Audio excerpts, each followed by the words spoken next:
ramai orang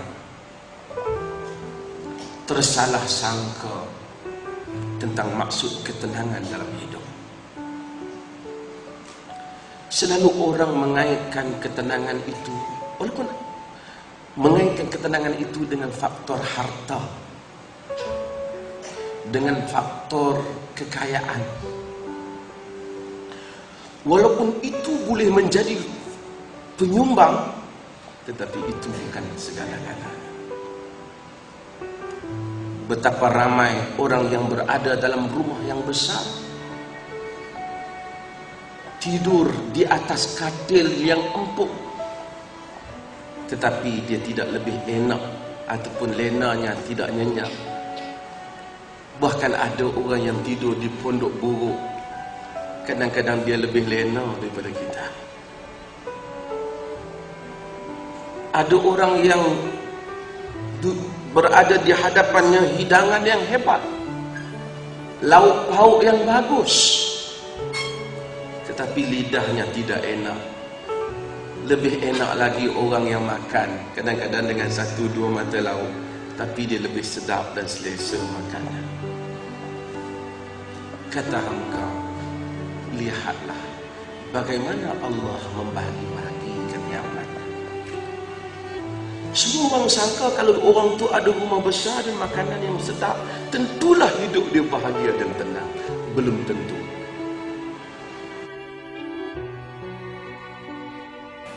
Jika Allah hendak memberikan kebahagiaan kepada seseorang, dia tidak boleh ditahan oleh apa-apa tangan sekalipun. Jika Allah menghalang kebahagiaan kepada seorang, dia tidak boleh dihulur oleh apa-apa tangan.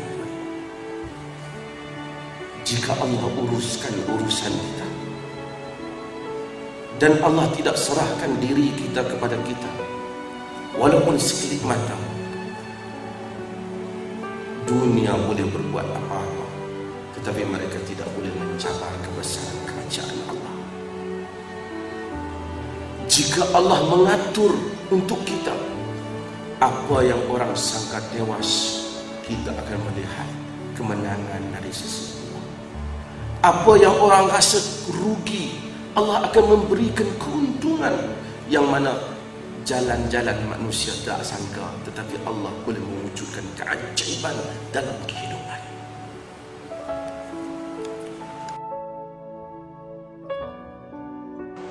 Tuan-tuan tengoklah dunia ni. Kadang-kadang tuan-tuan, manusia dia hilang satu benda daripada dunia. Kadang-kadang macam dia hilang segala-galanya. Saya nak sebut tuan-tuan, berapa banyak dalam hidup tuan-tuan telah lalui keperitan hidup. Cuba ingat, ketika kita kena keperitan, kita rasa kita tidak dapat keluar daripadanya. Tapi hari ini Allah telah keluarkan kita berada dalam keadaan yang baik. Ketika kita ditimpa musibah tertentu, kita kata habislah aku kali ini. Tapi usia kita telah berjalan, kita masih lagi hidup dan makan dan menikmati kurniaan Tuhan. Ketika kita kata, ya Allah tolonglah aku, ya Allah tolonglah aku susah ya Allah. Hari ini kita pun telah lupa kepada perkataan itu. Dan kita pun lupa kadang-kadang untuk bersyukur di atas berbagai rancau hidup yang telah Allah keluarkan kita daripadanya. Orang-orang yang diberitahu kepada mereka, Nuh, orang ramai sedang berkumpul untuk ambil tindakan kepada kamu. Nuh, orang nak ambil tindakan kepada hang. Nuh, orang nak ambil tindakan pada kau. Nuh, ada orang nak bertindak pada kau. Kata Allah, iman dia tambah. Bukan kita kata, pasal apalah Allah uji aku, apalah dosa aku. Dah. Kata Quran, iman mereka bertambah. Mereka kata, hasbunallah wa ni'mal wakil. Cukuplah bagi kami ni Allah, dialah sebaik-baik tempat diserahkan urusan. Siapa yang tidak melaluinya tidak akan memahami maksud ini. orang-orang yang pernah hidup dan bertawakal, dia akan mengetahui tentang keajaiban tawakal. Bila hati insan bulat kepada Ya Rabb, inni fawwadtu hadza amri ilaik. Ya Allah, aku serahkan urusan ini kepadamu ya Allah.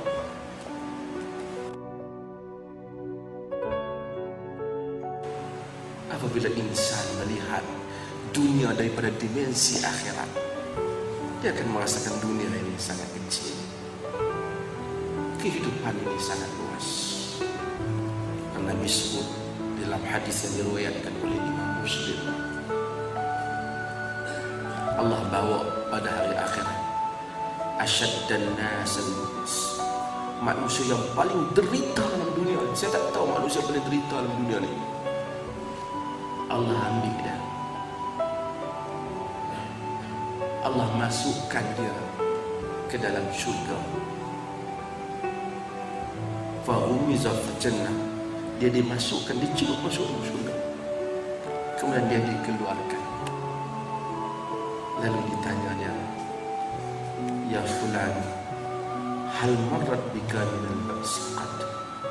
Wahai fulan, adakah kau pernah rasa derita dalam hidup? Dia kata, tak. Ayo, aku tak pernah derita apa hidup. Hanya kerana masuk sekelip mata di dalam syurga, lupa cerita derita. Allah ambil manusia yang paling nikmat dalam dunia, segalanya nikmat, Allah masukkan fa'umiza fil nar, dimasukkan dia secelup saja dalam neraka, lalu dikeluarkan dia. Dia kata, hal marrat bika minan ni'am qad? Pernahkah kau merasai nikmat dalam hidup? Kata, aku tak pernah ada nikmat apa dalam hidup. Hanya dengan satu celupan dalam neraka, manusia lupa segala kisah nikmat dalam hidupnya.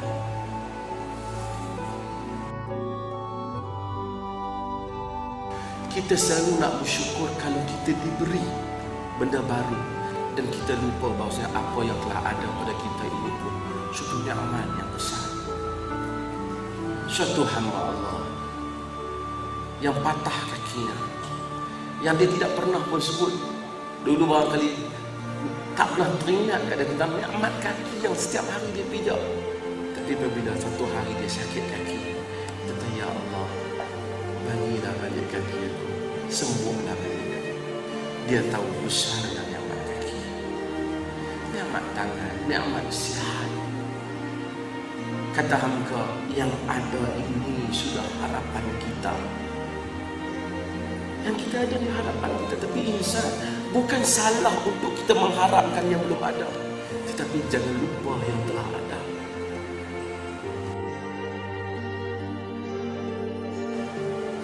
Sebab itu, sebahagian para sarjana menyebut syukur kadang-kadang lebih tinggi makamnya daripada sabar.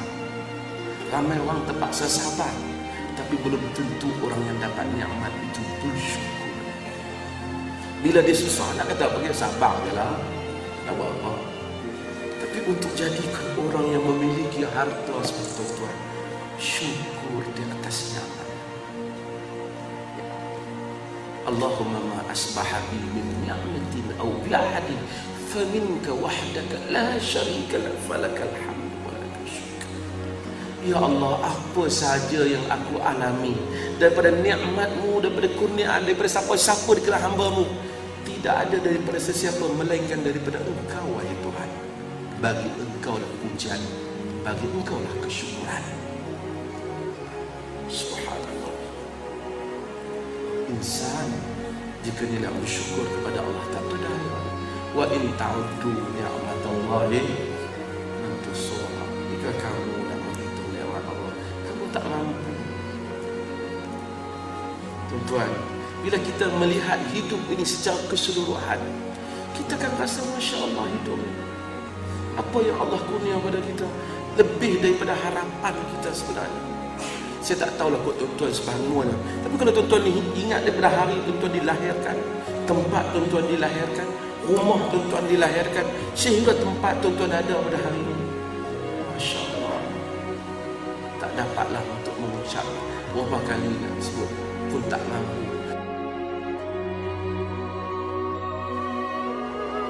Ketika orang-orang yang kafir itu mengeluarkan dia, ketika dia salah seorang daripada dua, dia dan Abu Bakar, yakni Nabi dan Abu Bakar, ketika mereka berada di dalam gua,